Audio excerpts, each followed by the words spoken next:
I'm going to skip over a couple very good sermons that are here in Martin Luther King Jr.'s Strength to Love. And I'm going to the eighth one in the book, actually, because it has such a great title and such an unusual text. The title, The Death of Evil on the Seashore. And the text is Exodus 14:30. And Israel saw the Egyptians dead upon the seashore. Is anything more obvious than the presence of evil in the universe? Its nagging, prehensile tentacles project into every level of human existence. We may debate the origin of evil, but only a victim of superficial optimism would debate its reality. Evil is stark, grim, and colossally real. Affirming the reality of evil in unmistakable terms, the Bible symbolically pictures the conniving work of a serpent which injects discord into the harmonious symphony of life in a garden, prophetically denounces callous injustice and ugly hypocrisy, and dramatically portrays a misguided mob hanging the world's most precious person on a cross between two thieves. Crystal clear is the biblical perception of evil. Nor was Jesus unmindful of the reality of evil.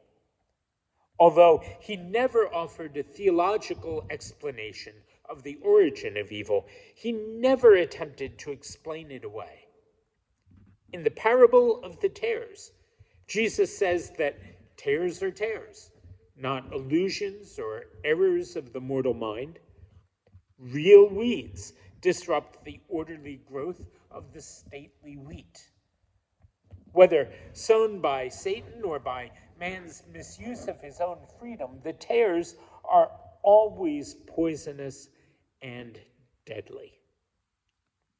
Concerning the choking weeds, Jesus says in substance, I do not attempt to explain their origin, but they are the work of an enemy. He recognized that the force of evil was as real as the force of good. Within the wide arena of everyday life, we see evil in all of its ugly dimensions. We see it expressed in tragic lust and inordinate selfishness. We see it in high places where men are willing to sacrifice truth on the altars of their self-interest. We see it in imperialistic nations crushing other people with the battering rams of social injustice. We see it clothed in the garments of calamitous wars, which leave men and nations morally and physically bankrupt. In a sense, the history of man is the story of the struggle between good and evil. All the great religions have recognized a tension at the very core of the universe. Hinduism, for instance, calls this tension a conflict between illusion and reality.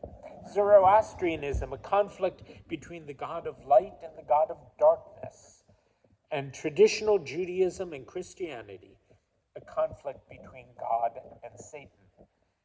Each realizes that in the midst of the upward thrust of goodness, there is the downward pull of evil. Christianity clearly affirms that in the long struggle between good and evil, good will eventually emerge as victor. Evil is ultimately doomed by the powerful, inexorable forces of good. Good Friday must give way to the triumphant music of Easter.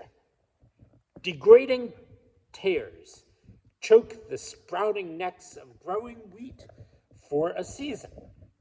But when the harvest is gleaned, the evil tares will be separated from the good wheat. Caesar occupied a palace and Christ a cross, but the same Christ so split history into AD and BC that even the reign of Caesar was ultimately dated by that name. Long ago, biblical religion recognized what William Cullen Bryant affirmed: truth crushed to earth will rise again. And what Thomas Carlyle wrote: no lie you can speak or act, but it will come after longer or shorter circulation, like a bill drawn on nature's reality, and be presented there for payment, with the answer: no effects.